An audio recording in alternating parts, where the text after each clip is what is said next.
bagaimana proses selama persalinannya nantinya atau selama kehamilan ini apa-apa saja yang bisa mengganggu kehamilan saya. Nah, tapi kecemasan itu dok sebenarnya itu hal yang wajar karena kan sebenarnya untuk faktor resiko yang patologis yang kita perlu penanganan lebih lanjut itu faktor resikonya itu apa dok? Apakah ada dampaknya dokter terkait kecemasan ini? Jangan sampai kecemasan dalam kehamilan ini bisa mengganggu kenikmatan selama proses kehamilan dan sampai nanti persalinan. Misal janinnya bisa jadi lahir rendah atau bahkan mungkin lahir prematur.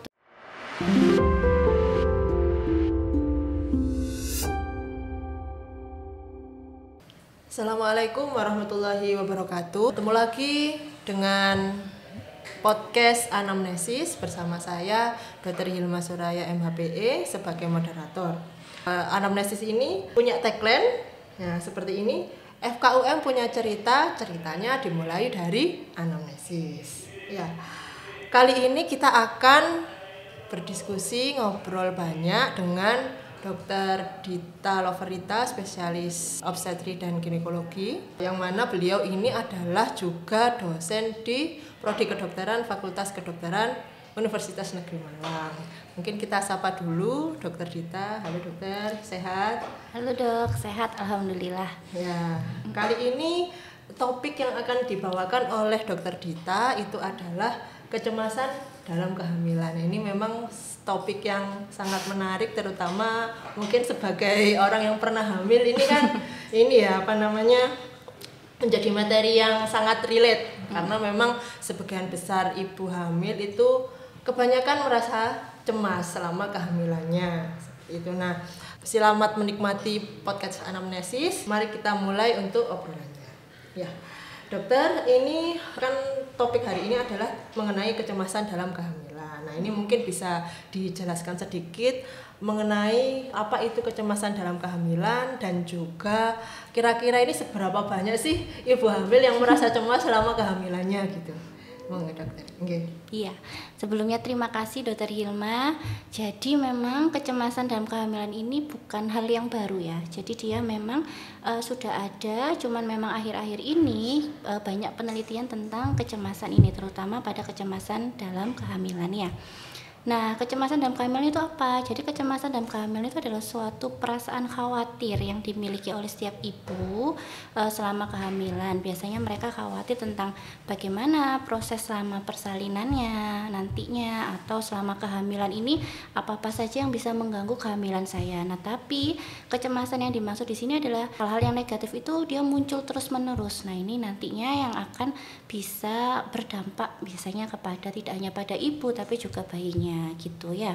Jadi memang kalau kecemasan itu dok sebenarnya itu hal yang wajar karena kan apalagi pada ibu hamil ya dok, karena kan memang ada perubahan dari gangguan dari hormon-hormon selama kehamilan ya.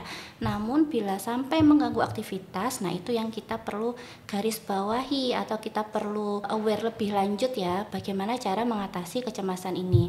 Nah tadi kalau ditanya secara umum banyak apa enggaknya, sebenarnya kalau dari penelitian orang yang tidak dalam kondisi hamil itu tingkat kecemasannya bisa antara 1 dari 5 orang. Ya jadi kalau dari 5 orang biasanya 1 yang mengalami cemas. Nah tapi pada kehamilan ini bisa meningkat sampai 4-5 kali dok. Apalagi bila pada ibu-ibu hamil tersebut sebelumnya sudah memiliki riwayat kehamilan dengan resiko tinggi, riwayat keguguran dan sebagainya. Nah ini lebih meningkatkan lagi. Mungkin gitu dokter. Oke. Jadi sebenarnya kan ada kecemasan mungkin yang umum terjadi. Iya, betul. Tadi dokter bilang kalau misalnya kecemasan itu tingkatnya akan meningkat 4-5 kali pada ibu hamil. Yeah. Tapi bagaimana cara kita itu untuk membedakan ini kecemasan yang normal, ya, yang memang semua umum terjadi pada ibu hamil, tapi dengan kecemasan yang mungkin patologis atau itu harus mendapatkan penanganan lebih lanjut dok. Nah, ini juga biasanya banyak ya dok pertanyaan seperti itu. Jadi kalau kecemasan yang normal itu dia datang dan pergi, jadi dia tidak menetap.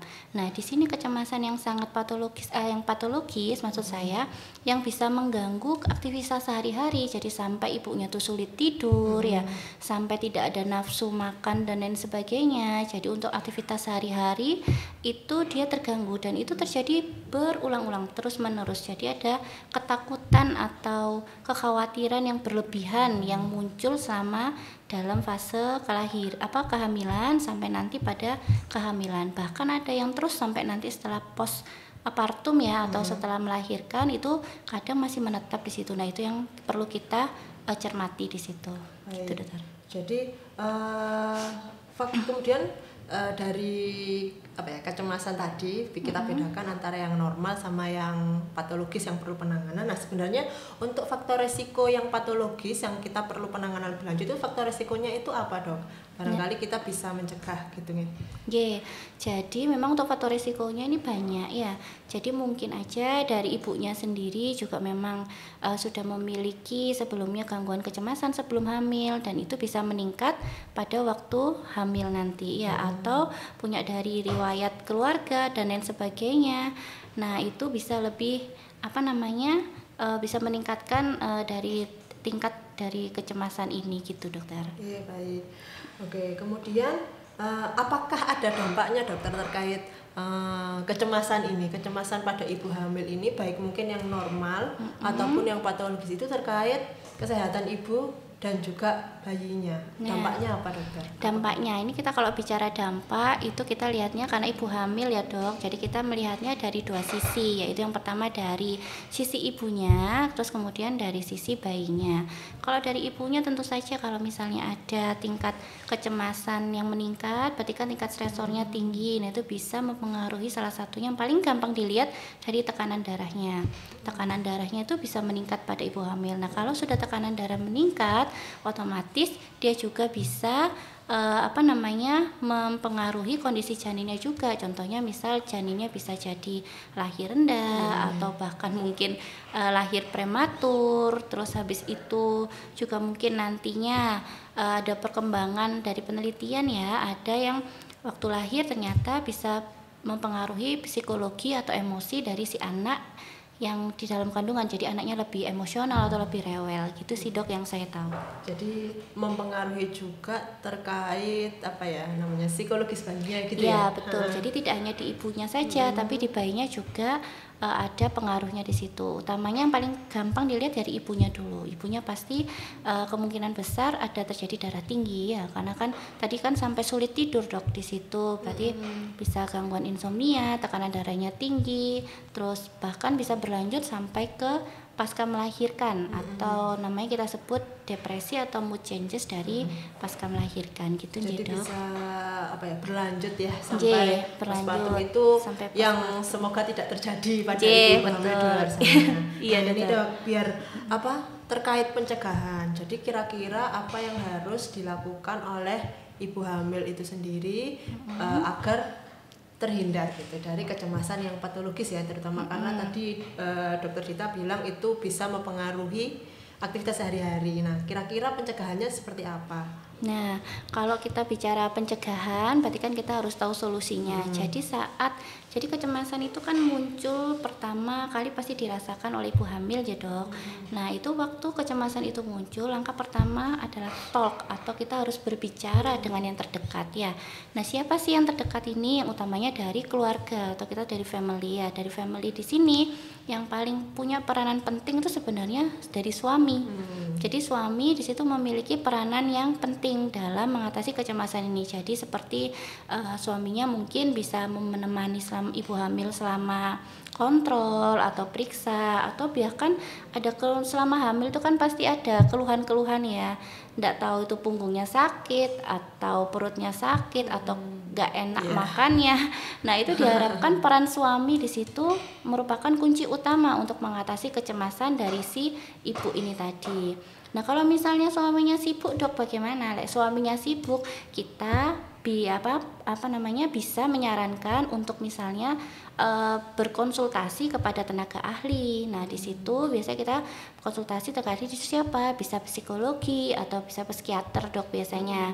Nanti dia akan memberikan solusi-solusi atau tips-tips yang bisa mengatasi gangguan kecemasan ini, seperti itu. Nah, sebenarnya ini sudah kita lakukan di UM ini, Dok. Kayak kemarin saya bersama teman-teman itu sudah mengadakan seperti pengabdian masyarakat. Kita satu tim di situ. Jadi di situ ada saya sebagai dokter kandungannya dan juga ada dokter psikiatri di situ yang merupakan salah satu dosen UM juga. Nah, di situ kita melakukan pengabdian masyarakat tentang kecemasan pada ibu hamil ini. Nah, di situ kita menggunakan guiding, namanya guiding, bagaimana cara untuk mengatasi kecemasan ini, dan alhamdulillah hasilnya dari pengabdian itu ya cukup signifikan. Jadi kecemasan ibu bisa kita lihat seberapa tingginya, dan setelah melakukan pengabdian itu kita berikan arahan dan sebagainya, kecemasannya alhamdulillah bisa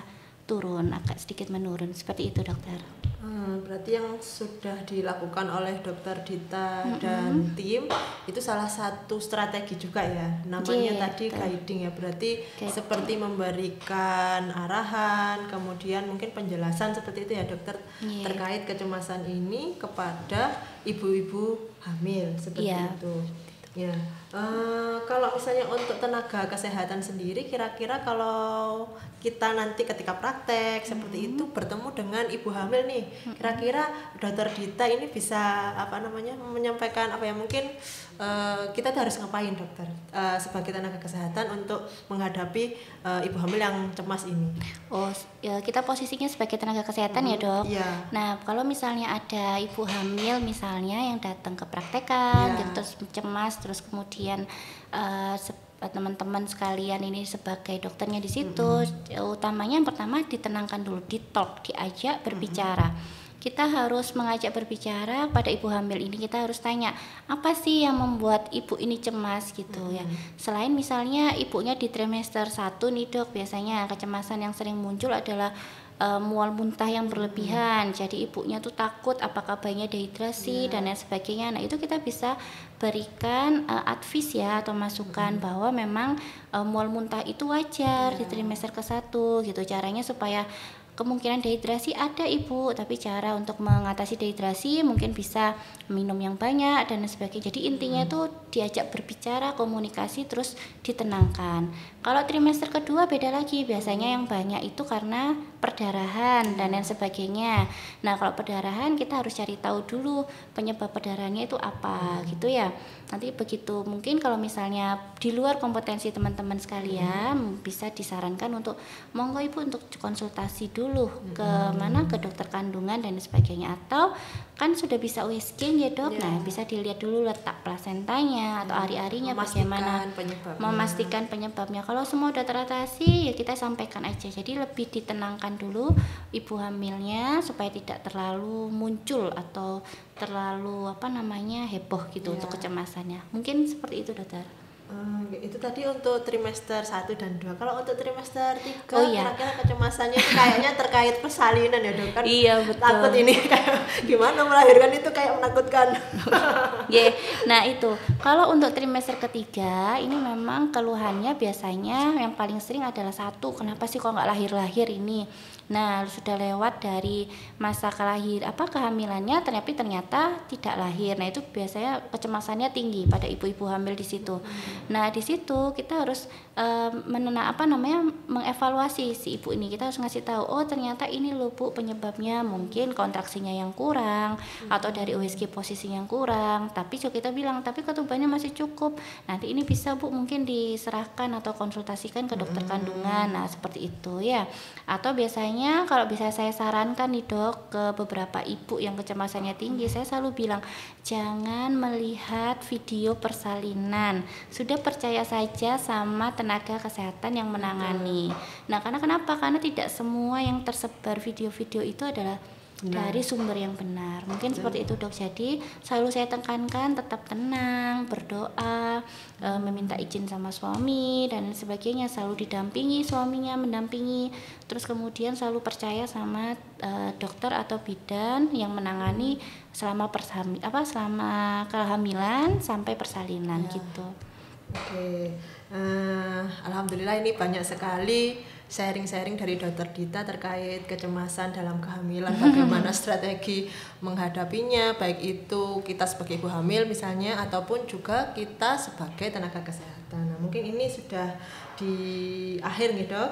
Mungkin ada closing statement atau take home message untuk penonton di rumah. Oh gitu. Jadi apa ya closing statementnya? Jadi sebenarnya setiap ibu hamil itu pasti merasa cemas ya, dan kecemasan itu waktu muncul itu pasti ada ada tandanya awal lah. Saat itu muncul bicarakan ya, talk gitu, konsultasikan terhadap yang terdekat. Yang terdekat siapa? Pertama keluarga, terus kemudian apabila keluarga tidak bisa untuk mengatasi, kita bisa ke tenaga yang lebih ahli, ke psikiater atau psikolog gitu ya. Jadi yang penting jangan sampai kecemasan dalam kehamilan ini bisa mengganggu kenikmatan selama proses kehamilan dan sampai nanti persalinan. Mungkin itu dokter. Iya. Terima kasih banyak Dokter Dita atas ilmu dan insight-nya yang bermanfaat hari ini. Semoga sharingnya ini bermanfaat untuk kita semua, baik penonton maupun mungkin khususnya saya sendiri. Seperti itu di masa yang akan datang.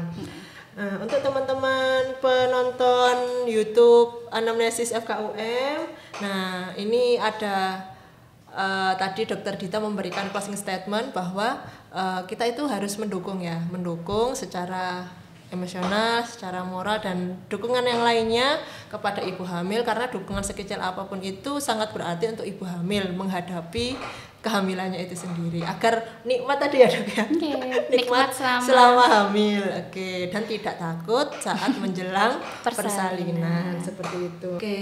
Terima kasih Dokter Dita atas ilmu dan sharingnya di pagi hari ini. Sama-sama. Semoga memberikan manfaat untuk kita semua, dan untuk ibu di luar sana ini sangat membutuhkan dukungan dari pihak-pihak terdekat, keluarga, dokter dan semuanya, karena dukungan sekecil apapun itu sangat berarti untuk ibu hamil dalam menjalani masa kehamilan dan juga menjelang persalinannya, seperti itu.